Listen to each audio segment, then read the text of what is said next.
Hello friends, welcome on YouTube channel Arvind's life changing experiences.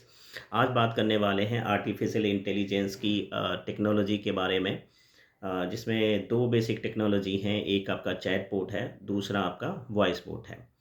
Chat bot एक text based technology है, जिसमें काफ़ी सारी क्वेरी जो हैं वो डेवलप की जाती हैं डेवलपर्स के द्वारा, और उनको नेचुरल लैंग्वेज प्रोसेसिंग और मशीन लर्निंग के थ्रू जो है वो सिस्टम में फीड किया जाता है, जिससे कि वो ईज़िली कस्टमर्स की क्वेरीज़ को आंसर कर पाएँ। इसमें डिफरेंट तरीके के चैट बोट्स बना सकते हैं रीजनल लैंग्वेजेस में, सो दैट कि जो रीजनल लैंग्वेज के पीपल हैं वो ईज़िली कनेक्ट करके उससे असिस्टेंस ले पाएँ। ये एक सस्ती टेक्नोलॉजी रहती है कंपेयर टू वॉइस बोट।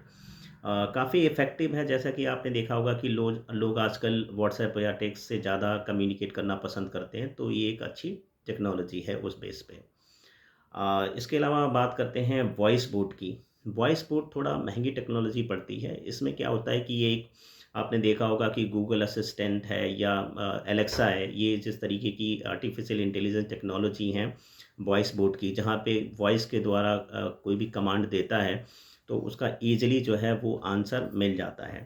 ये डेवलप कैसे होता है? इसमें क्या है कि मशीन लर्निंग के थ्रू ही इसमें जो क्वेरीज़ हैं वो एंटर की जाती हैं और प्रॉपर तरीके से उसको रोबस्ट बनाया जाता है, सो दैट कि जभी भी कोई कस्टमर वॉइस के थ्रू कमांड भेजे, तो उसको वो वॉइस बोट रिकॉग्नाइज़ कर पाए और आंसर कर पाए। इसमें क्या होता है कि जो इंटरैक्टिव वॉइस रिस्पॉन्स होता है, उसके बाद में एक वॉइस बोट एस्टेब्लिश किया जाता है। उसमें सारी जो क्वेरीज़ हैं वो पूरी तरीके से फ़ीड कर दी जाती हैं।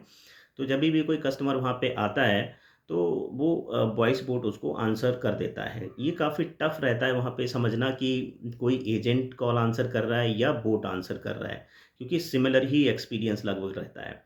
बट हाँ, ये होता है कि अगर कोई पर्टिकुलर क्वेरी का आंसर अवेलेबल नहीं है, तो उस केस में क्या होता है कि जो कॉल है, वो फिर फिज़िकल एजेंट को ट्रांसफ़र हो जाती है। सिमिलर चैट बोट में भी होता है कि चैटिंग अगर चल रही है और कोई क्वेरीज़ का आंसर अवेलेबल नहीं है चैटबॉट के पास, तो जो फिज़िकल एजेंट चैटबॉट में होता है, वहाँ भी वो चैट जो है वो फिज़िकल एजेंट को ट्रांसफ़र हो जाती है। तो उस केस में क्या होता है कि जो डेवलपर्स होते हैं वो टाइम टू टाइम सिस्टम को इवैल्यूएट करते रहते हैं, और जो भी क्वेरीज़ हैं, जो चैट या जो वॉइस बोट है आंसर नहीं कर पाता है, उनको वो दोबारा से डिज़ाइन करते हैं और सिस्टम में फ़ीड करते हैं, सो दैट कि वो बोट या जो वॉइस बोट हैं वो और ज़्यादा इफ़ेक्टिवली वर्क कर पाएँ और कम से कम कॉल जो है वो फिज़िकल एजेंट्स के पास ट्रांसफ़र हो। जैसा कि वॉइस बोट एक नई टेक्नोलॉजी है, इसको बनाने में, डेवलप करने में थोड़ा ज़्यादा एफ़र्ट लगता है, तो ये काफ़ी महँगी रहती है उस बेस पे। बट दोनों ही टेक्नोलॉजी जो हैं वो बहुत ही इफ़ेक्टिव हैं और प्रॉपर तरीके से कस्टमर्स को रिस्पॉन्स करती हैं, तो इससे जो एक कस्टमर का एक्सपीरियंस है वो भी काफ़ी अच्छा डेवलप होता है। आजकल लोग वॉइस बोट को भी काफ़ी प्रेफ़र करते हैं, क्योंकि जस्ट वॉइस कमांड देना होता है और ईज़िली जो है वो वॉइस कमांड के थ्रू उनको जो इन्फॉर्मेशन है वो मिल जाती है।